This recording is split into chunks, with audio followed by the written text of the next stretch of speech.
Nobody builds a time machine to see the future. Once you notice that, the whole genre starts to look like a confession it never meant to make. What's being confessed is regret. Because almost every traveler aims the machine at the past, at the one moment they couldn't let go of. Look at every time machine in fiction ever built and watch which way the dial turns. That answer is kind of a small humiliation for a genre that sells itself on wonder because it points backward almost every single time. Give someone a device that could take them to any moment that'll ever exist, and the first place they aim it is a moment that already happened. Time travel is the fantasy form of regret, a wish with gears bolted onto it. That wish never really changes from one story to the next, which is to go back to the time you got something wrong and finally get it right.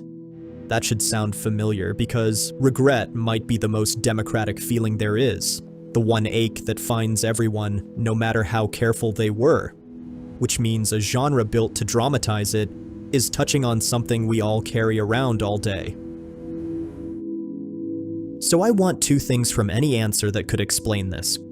It's gotta explain the direction, the reason the machines go back and almost never forward. And it's gotta explain the wall, the way the people that travel back to fix one thing nearly always fail, or fix it at a steep price. There's a few people that might help me get to an answer. I'm gonna lean on a saint, losing an argument with himself near midnight. The Cambridge logician that set out to prove time isn't real.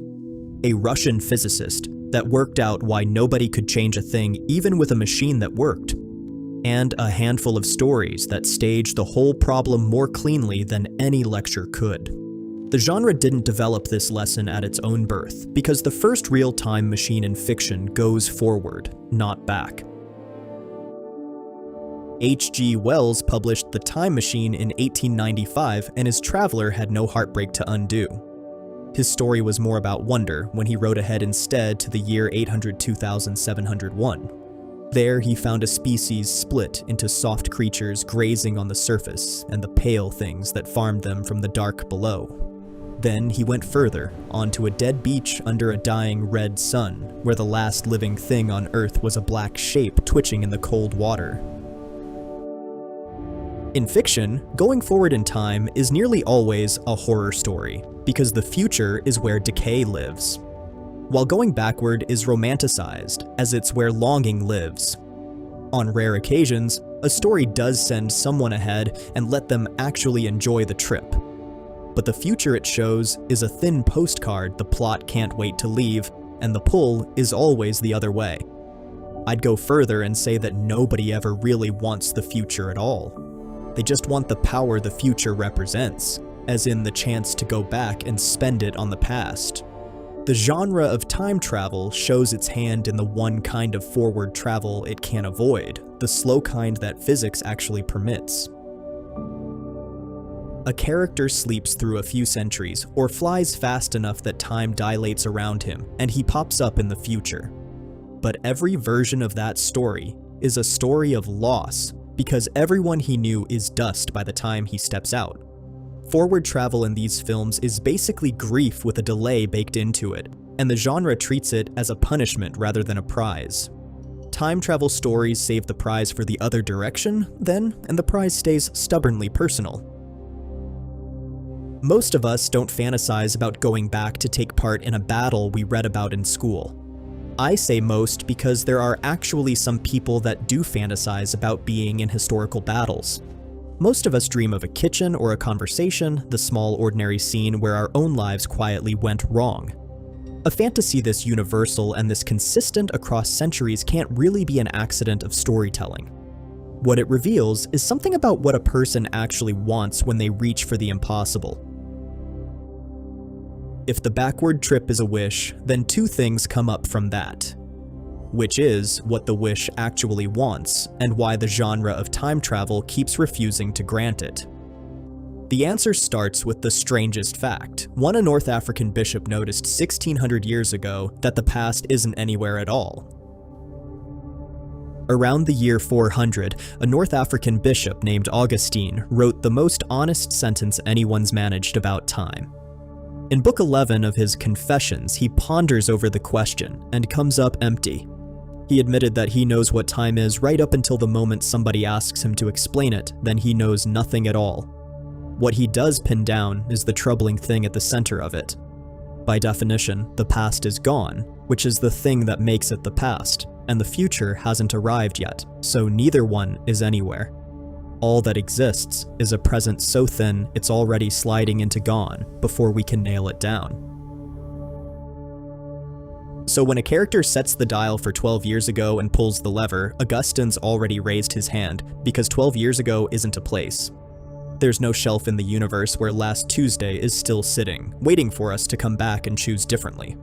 Augustine even worked out where the past does live, locating it inside the mind rather than out in the world. Which means the only past we could ever return to is a reconstruction simulated inside our own skulls, repainted a little more vividly each time we go to visit it. Heraclitus had said a more direct version of this more than 2,000 years earlier. He said that no one steps into the same river twice, since it isn't the same river and he isn't the same man. 15 centuries after Augustine, a Cambridge philosopher tried to make all of this airtight and ended up arguing that time doesn't exist at all. In 1908, John McTaggart published a paper in the journal Mind, with a title that still reads like a dare, The Unreality of Time. In it, he split the way we talk about time into two systems. The flowing version he called the A series, where every event is in motion, still ahead of us one moment and behind us the next. It's the way we actually live it, the now sweeping through the whole of it. The frozen version, the B series, is the way a historian files things, where events sit in fixed order. This before that, with no motion and no privilege now anywhere in it. His argument was that the flowing version contradicts itself, while the frozen version can't account for the change we obviously feel. So the time we think we live in can't be real, but we don't have to accept his conclusion to feel the blunt of it. The argument is sharper than it sounds, and it pays to follow it for a beat. McTaggart said that every moment has to be future before it becomes present, then past once it's gone. So a single event ends up carrying tenses that contradict each other, and nothing real can do that. Saying that the moment just holds those tenses in succession rather than all at once, smuggles in a second stream of time to measure the succession, then needs a third to measure that, then another and another with no bottom ever reached. The best way to picture where his argument falls is a strip of film. Every frame of a movie already exists on the reel, the opening and the ending equally physical and equally there. What we experience as the story unfolding is just the projector bulb lighting one frame at a time. Nothing on the strip itself moves, because the motion lives entirely in the projection. It lives in the narrow lit window we call the present, sliding along a sequence that was finished before the first showing ever began. If the universe is that real, then a time machine works like a request to relight a frame that got developed and locked the instant the film was shot. Physics mostly took the frozen side. In the equations carrying our best account of the universe, there's no special moment called now, and no arrow forcing time one way. Just coordinates, past and future, laid out like north and south, every one of them as real and as fixed as the others. Philosophers call that picture the block universe, a four-dimensional solid where every moment that ever happens is already inside it. Every birth and every death is set in the block like insects in amber. That trap is older than the physics by more than 2,000 years because Aristotle walked straight into it around 350 BCE. He wrote it in a chapter of his book on logic, worrying over a single sentence about a sea battle. If it's true today that there will be a sea battle tomorrow, then tomorrow's battle is already locked into place by the truth of that statement, and nothing anyone decides in the morning can shake it loose. That's logical fatalism. The suspicion that the future is every bit as settled as the past, just waiting on the far side of now. And turned around, it becomes the time traveler's nightmare, because if the past is fixed, then the trip back was fixed too. So was the failure to change a thing, all of it true long before the traveler was born to attempt it. I want to point out something here, because the version of time travel most people argue about online is the engineering version. All closed loops and branching timelines, the argument over whether the math of the machine holds up. That argument's fun, and it's also a decoy because the machinery was never really the point. A person stands at that console who'd give anything to be standing somewhere they used to stand. Strip the hardware away, and what's left in every one of these stories is a person that can't accept that something is over, who would sooner rebuild the laws of the universe than sit still inside that acceptance. The oldest stories in history already spoke of all this. Orpheus walked down into the underworld to carry his dead wife back into the light, and the gods agreed on one condition. They told him to lead her out without once turning to look at her until they reached the surface. A single step from daylight he turned, needing to see that she was really behind him, and she dissolved back into the dark, lost a second time, and for good. 3,000 years before anyone dreamed up a flux capacitor, the Greeks had carved the whole law of the genre into one backward glance. A chance is there to undo the worst loss of our lives, and the move that destroys it is the one we can't keep ourselves from making. You already know how that feels, because you probably have your own underworld climb most nights, but you turn to look every time anyway. The only question from this is whether turning around has ever once brought anyone back. Followed to its conclusion, the Frozen Universe version turns the genre of time travel into a closed case. If the block universe model has only one fixed version of Last Tuesday, then a traveler that goes back to stop a death was always there at that death and always failed to stop it, because the version where they succeed isn't anywhere in that block to be reached.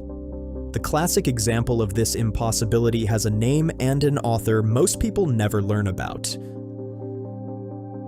A French novelist named René Barjavel laid it out in a 1943 book, The Grandfather Paradox. The killer is a traveler who went back in time and ended his grandfather before the man fathered his parent. This would erase the very killer that made the trip in the first place. If the trip was never made, then he can't have killed anyone. So the grandfather survives to set the whole circle spinning again in one closed loop paradox. Barjavel used that example to prove a single thing, that the past is sealed, and every serious treatment since has always been sealed. Physics even has its own law for this.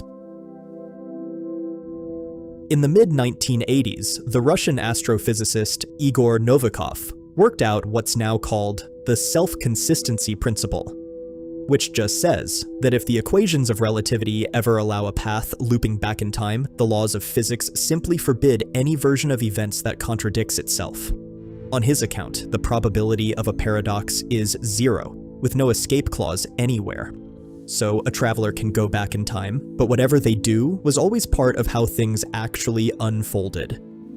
And something always foils the killer's attempt to murder his grandfather, maybe a jammed gun or a slipped foot, or maybe that wasn't actually his grandfather. The traveler's free choice and the fixed timeline turn out to be one event seen from different angles. Physicists actually tested this with something more concrete than a grandfather. The physicist Joseph Polchinski imagined a billiard ball fired into a wormhole at just the angle needed to come out in the past and slam its earlier self off course. Thus, the ball never enters the wormhole, so it never comes back to hit itself. The grandfather paradox played out with a game of pool. When two researchers at Caltech, Fernando Echeverria and Gunnar Klinkhammer, did the calculations in 1991, they found no contradiction anywhere, just a whole family of self-consistent paths, where the returning ball gives its younger self a glancing nudge that bends its course into the very line required to send it back for that nudge. Every path the equations allowed was one where the ball failed to change its own past. That's the wall presented here, a universe that'll jam the gun and trip the assassin sooner than let a single event come undone. Terry Gilliam made a film that runs on that law. 12 Monkeys is a remake of Chris Marker's 1962 film La Jetée. In that, a man named James Cole was sent back in time to trace the source of a plague. James was a man haunted all his life by the memory of an airport shooting he'd watched as a small boy. The film closes by revealing that the man shot dead at that airport was James himself, and the boy in the crowd was him too. His entire mission having always been the cause of the death he spent his life trying to understand. He never changed a thing, and he never could have, because the loop was holding up the only world there was. The German series Dark stretches that same logic across 3 generations and a small town that can't stop folding back on itself. Its tagline reads like a line McTaggart could have written, that the beginning is the end, and the end is the beginning. Every character that climbed back to break the cycle turned out to have caused the very thing they went back to prevent. The young man that traveled back to stop a death in the family, becoming the reason for it, the rescue and the disaster revealed as a single act. Their freedom was the illusion the universal block let them keep, right up until the moment it collected. Dark twists the knife with something stranger than a closed loop, a thing philosophers call a bootstrap paradox. An old man handed a pocket watch to his younger self, who then grew old and handed it to his younger self. So the watch traveled a perfect circle without anyone ever making it. An object with no origin, conjured purely by the loop. The same horror swallows the people, characters that turned out to be their own ancestors, born from a family tree that bent into a ring with no first branch. Nothing in that town was ever truly authored. It all just got passed around the loop forever. The show's deepest dread runs straight past the impossibility of changing the past and lands on something worse. That in a sealed timeline, there might be no real beginning to change in the first place. Put all of that together, and it looks like we reached an answer. The past is a fixed solid we can visit but never edit, and the physics insists the wish is impossible rather than merely difficult.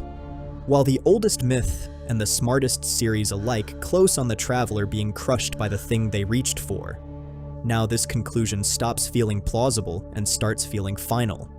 The cold truth we're all supposed to accept, that the past is a foreign country with its borders permanently sealed, and the most any of us can do is grieve at the fence. So time travel is just what it appears to be, a beautiful way of dramatizing the one fact none of us can stand. That what's done is done, and regret has no answer at all.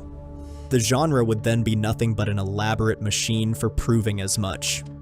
If you've ever run the perfect do-over in your head and felt it curdle into the same old helplessness, then the verdict feels settled to you too. Except fiction found a loophole, and the loophole came with real physics attached. The loophole in question is the multiverse. Because of this, the whole settled verdict begins to come apart. In 1957, a young physicist named Hugh Everett proposed that every quantum event splits the world in two, so that every outcome that could happen does happen, with each one peeling off into its own branched timeline. Everett's idea was an extrapolation of the same puzzle that gave us Schrödinger's cat, the animal that's somehow alive and dead until someone looks. Most physicists wanted looking to collapse the cat into a single state. But Everett refused to add that step and said the simplest answer is that both outcomes are real, and the world just divides into separate universes. The physicist in one universe finding a live cat and his copy in the next universe finding a dead one, neither of them aware of the split. His thesis was so unfashionable in 1957 that he actually left academia for the defense industry. His idea only caught on fire decades later, long after it might have carried a working physics career. Pulled into fiction, that universe branching becomes the most comforting promise the genre of time travel can make. That every loss survives somewhere, moved intact to a timeline next door.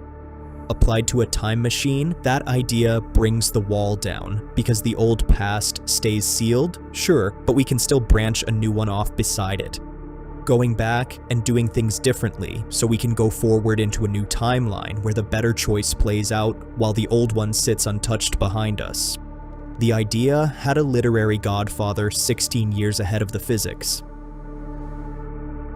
In 1941, Jorge Luis Borges wrote a story called The Garden of Forking Paths. In it, the novel refuses to choose at any fork and takes every path at once, so that every possible version of every event exists together. Borges had made the multiverse out of sentences before Everett ever gave it equations. Borges also saw the thing physicists left out of it. A library with every possible version of a life sounds like freedom until we notice what it means. Versions of us who didn't flinch are out there, living every choice we ducked, fully and well, while we hold on to the one timeline that went wrong. So the branching multiverse stops being a comfort and turns into regret with a cast of thousands, every road we skipped existing out there wearing our own faces. This is where the initial thesis is in danger, because the branching story is everywhere now, and it really does look like hope. Back to the Future is probably the most popular story that runs on this, then so does half the superhero genre. Avengers Endgame pulled the dead back into the world and let the audience exhale with relief. If the branch is clean, then regret's solvable after all, the wish works, and the genre turns out to have been selling second chances, which would leave everything I've argued for so far as dead in the water. The strongest version of the case is an anime called Steins, and it's good enough to help me here. Its self-styled mad scientist, Okabe, discovered he could send messages into the past and shift which timeline he lived on. When his closest friend died, he changed the past and saved her. The world shifted onto a timeline where she lived, and the branching model seemed to deliver the one impossible thing: that a person really can reach into the fire and pull someone out. If the story stopped there, regret would be solvable, and we just need the right machine. Steins Gate does something crueler and more realistic than stopping there. Okabe carried a condition the show calls reading Steiner. When a timeline shifted, everyone else's memory shifted along with it, painted over as though the old world never happened, while his own stayed whole, leaving him as the only person that remembered every branch and every version of every friend he watched die before he jumped to the line where they lived. To reach the single world line where the two people he loved both survived, he had to land on a divergence reading the show pins at 1.048596%. The only road there went through dozens of nearby worlds where one of them died, with a meter in his pocket counting the graves. That meter is the most candid object in the whole time travel genre, a rosary for a man praying to a past he can edit, but never close. The power it gives him to rewrite the past turns out to be the power to gather grief faster than any person can process it. That anime earns that toll the long way around. To shift a timeline, Okabe had to leap his memory back into his own younger body and live the same days over again. And across one stretch, he watched his childhood friend die over and over, every leap dropping him into a fresh version of the same afternoon, every fix opening a new road to the same body in the same place. He started the series as a kid playing at being a mad scientist, then the leaps ground him down into someone hollow and shaking, because each rescue he attempted only taught him a new way to lose her. By the time he reached the world line where she lived, the count on that meter had cost him a version of himself that could never be cheerful in the old, uncomplicated way again. Here the loophole eats itself, because the branching model can't escape one trap. The fixed timeline lets us undo nothing, while the branching undoes the loss only by abandoning the version of ourselves still standing on the line where that loss stays real. So the branch we escape into costs the suffering of a version of ourself we leave behind, frozen forever over the body. Regret survives the trip, and all that changes is its address. Which means the genre of time travel conserves it like energy no matter which physics it happens to pick up. There's no physics that gets us out of this, because the trap lives in the wish itself, which reaches for two contradictory things at once. We want the loss erased, but we also want to stay the people the loss made us into. But no timeline, fixed or branching, can give us both, since the second is built entirely out of the first. The grandfather paradox was always a decoy, because the real paradox is that the person making the wish was made from the very events they keep trying to wish away. There is one thing the optimistic version can never admit. Every happy time travel ending is basically a magic trick. The thing up the magician's sleeve is always another version of us that was never rescued, the branch the camera doesn't follow because that would ruin the relief. Endgame works only because it looks away from the timelines where the snap still happened and the survivors are still grieving. So the collapse is real, but something about it still doesn't sit right. If the branching timeline model can never touch the regret, then wanting should fade, but it doesn't fade at all. The reason it doesn't is the one experiment we've been running our whole life without knowing it. You hop onto a time machine all the time, and it only ever travels one direction. It powers up before you fall asleep, or when you're standing in the shower, or in the split second someone says a name you weren't braced for. And it takes you somewhere specific, to a doorway you walked out of, a sentence you swallowed, a hand you didn't take, the room where you'd have been braver, and it plays the better outcome in full color while you sit there unable to look away. You don't choose it, it chooses you, and it plays out the same way almost every time. Psychologists call this counterfactual thinking, and Daniel Kahneman and Amos Tversky spent years charting it. What sharpens a regret, they found, is closeness, the distance between what happened and what almost happened. Because the smaller that distance, the more easily the mind can stage the other ending.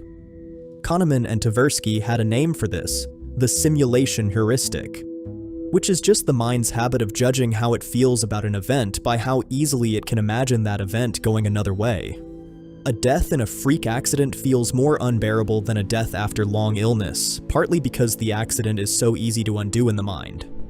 Your mind does that on its own, and the easier the alternative is to picture, the greater the regret it produces. This is why the worst regrets skip straight past the disasters you could never have stopped and settle on the small hinge moments, where you could see with terrible clarity the tiny different move that would have saved everything. Their example is two travelers that both miss their flights, one by half an hour and one by 5 minutes. The 5-minute man is wrecked while his half-hour counterpart just shrugs, because the near miss is the version the mind can rewrite with almost no effort, which is why closeness rather than size is the whole wound. A study from 1995 pinned a recurring real-world example in the unlikeliest place, the Olympic podium. Victoria Medvec, Scott Mady, and Thomas Gilovich studied the faces of medalists at the 1992 Games and found a pattern. The bronze winners looking happier than the silver winners every time, even though they'd finished lower. Because the silver medalist stands there ruminating the one counterfactual thought where first place was a hair away, while the bronze medalist does the opposite, the fourth place that would have sent them home with nothing, and feels lucky to be on the stand at all. The same researchers found that across a whole lifetime, the regrets that refuse to die are the things you didn't do, the chance you let slip and never stopped seeing, which is the very wound the time machine exists to heal. Now set that beside the branch you'd escape into, and the cruelty hiding inside every do-over comes clear.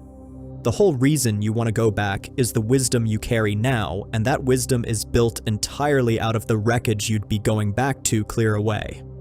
So if you spend the trip wisely, you erase the teacher, and if you arrive innocent enough to enjoy the rescue, you arrive too foolish to pull it off. No draft of the trip works, which is why wanting never fades when you learn the branch is hollow, because the wanting was never really about the destination. Picture actually getting to go back in time to change something. You land back in the worst week of your life with everything you know now. You say the wise thing and leave what you should have left, and it works. The disaster never happens. But the person that walks out is a stranger to the one that lived it. Because everything that made you wise enough to leave grew out of staying, out of the very wound you just prevented. So the instant you fix it, you dissolve the version of you that needed fixing, and what's left is someone that never learned the lesson and was never qualified to use it. The trip is a snake eating its own tail, and somewhere in that loop the regret you came to kill comes back to life. Because a version of you that never suffered the loss never grew the wisdom either. And round it goes again. Henri Bergson spent his whole career arguing that you've misunderstood what your own past even is. In Time and Free Will, then again in Matter and Memory, he drew a line between the time on a clock and the time you actually live. Like a row of identical dead beads, each one sitting outside the others, versus what he called durée, and which works nothing like beads at all. Your past isn't lined up behind you waiting to be walked back along, it's piled up inside you, the whole of it pressing into this one moment and tinting how you read it. Bergson drew the thing as a cone balanced on its point. The point being the present where you act, and the widening body above it being everything that ever happened to you, leaning its full weight down onto that single spot of contact. So when you ache to go back and change the past, Bergson would say that there's no back to go to. Because you can no more return to your past than a tree can climb back inside one of its own rings.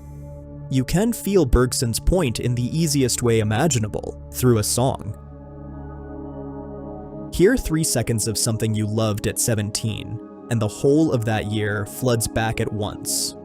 Less like a file you opened, and more like a pressure that was always there, folded into you, waiting for the cue.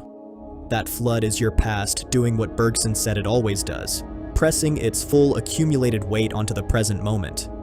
Which is also why you can't go back to 17, even when it feels close enough to touch. The you that could move back into that year doesn't exist anymore, because the years since are inside you now. They don't unhappen just because a melody made them feel thin for a moment. People treat nostalgia and regret as opposites, the sweet one and the sour one, but they're really the same machine pointed at different footage. One falling in a scene it wants to live inside again, and one in a scene it wants to redo, but neither can lay a hand on the thing it reaches for. That untouchable distance being the entire feeling. It's also the answer to the collapse, because the branching timeline and the block universe models alike fail for one reason. The past you want stopped being a place the moment it became a part of you, and you can't stand outside your own self to revise it. So the optimists turned out to be right about the machine but wrong about the wound. You can branch into a kinder timeline and rewrite the day that broke you. But then the regret will already be there waiting for when you step off because you carried it in on your own back. Which leaves one question standing, probably the hardest one when it comes to time travel. What is an honest person supposed to do with a life they'd give anything to change, but never can? The answer has a name, and it's the heaviest thing anyone's ever asked of a person. In 1882, Friedrich Nietzsche set loose a thought experiment in The Gay Science. Picture a demon that slips into our loneliest night with a proposition that this life, the one we're living down to its smallest pain and its most private shame, will be able to live again. The demon offers the same life only, every detail in the same order, returning an infinite number of times with the same regret, rising at the same hour forever. His real question is what we'd do in that moment, whether we'd collapse and curse the demon or fall to our knees and call him a god because we wanted it again. Nietzsche understood that almost no one could say yes to that demon and actually mean it. To want to live our lives again in full, we'd have to want every humiliation and every loss right where it is, choosing each one on its own terms rather than just tolerating it as the toll we pay for the good parts, and most of us never get there. Because we're still bargaining with the past, still convinced that one change would have made the whole thing work better. The demon's question is really a test of whether the bargaining has finally stopped. Whoever passes it finds the thoughts at the back of the mind have gone quiet, because there's nothing back there left to reach for. Whoever fails the test spends the rest of their idle time at the console of their time machine, setting the dial and pulling an imaginary lever.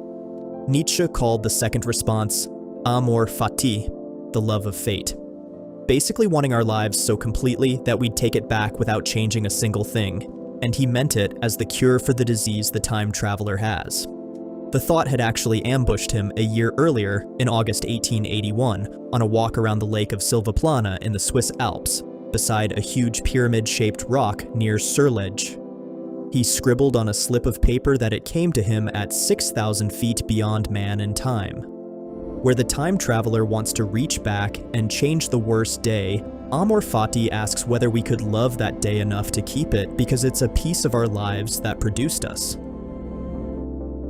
40 years earlier, a Danish writer had drawn the same line from another side and given it two names. The time travel stories keep acting out. In 1843, under the invented name Constantin Constantius, Søren Kierkegaard published a book called Repetition, setting two ways of holding a life against each other. The first he called Recollection, which moves backward, the Greek instinct to recover a lost golden moment and crawl back into it as though the past were a house left unlocked. The other one he named Repetition, which moves forward, the act of choosing our life again and willing the whole of it onward into a future we commit to with no promise it pays off. His claim was that recollection chains us to a moment already over, while repetition is the only motion that ever leaves us free. Kierkegaard wrote the whole book around a young man paralyzed by a love affair, unable to move because he kept trying to recover its first perfect moment. The cure he prescribed is brutal in its simplicity.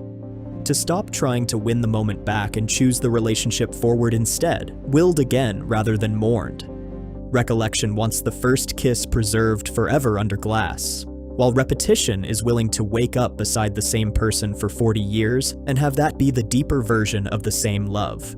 One of those is open to a living human being and the other's a museum, and the time traveler spends his whole life with his face pressed against the museum glass.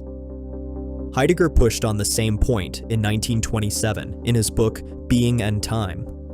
He argued that we never traveled a long time like beads on a wire, since we are time, stretched toward an end we can't see and can't skip.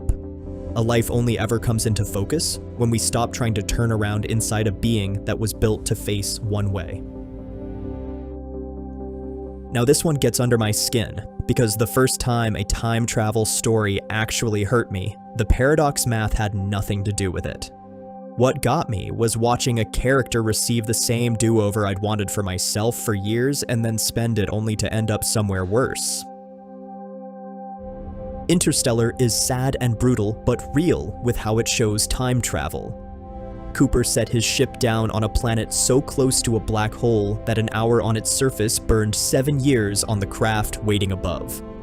He waded out of ankle-deep water after what felt like minutes to find a crewmate that had aged 23 years alone in the dark.